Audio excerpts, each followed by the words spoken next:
while the legacy was being celebrated, another fighter was dealing with something very different, something that rarely gets talked about until after the fight's over. Sean Brady addressed criticism from social media and basically called out what a lot of fighters are starting to realize: it's not a real place. And that might sound dismissive at first, but when you actually think about it, it makes sense because fighters are not judged in real time by people who have never competed at that level. Every performance is dissected, every mistake is magnified, every win is minimized, and the mental pressure that comes with that is something early generations of fighters never had to deal with.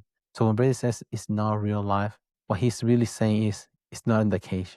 The reason he's addressing that is because this weird phenomenon has happened recently with some fights is that the betting lines they switch. We had the incident of the guy. He looks like through the fight, and he has some that he got a rear naked show or something. I can't remember his name right now. That was one of those that's being investigated as a gambling incident. And then you had the Michael, I can't remember his last name, the fighter. His fight got canceled too, right before he's supposed to fight his opponent because the betting lines switched over.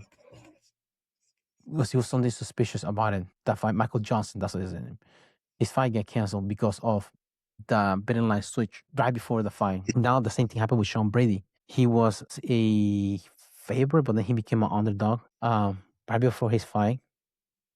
Because let's go back to his record. He beat Leon Edwards 2 fights ago. I think he submitted him in the UK. Then he went and fought Morales. That's the fighter. I can't remember correctly.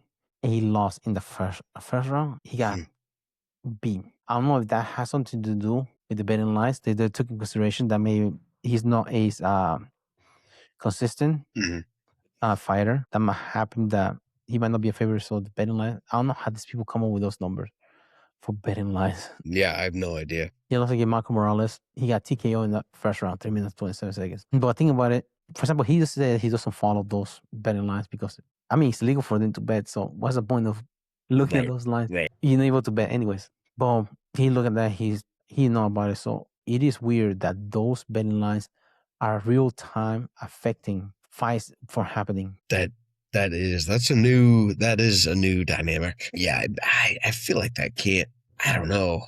I feel like that can't keep going, because then people are going to use that to manipulate things.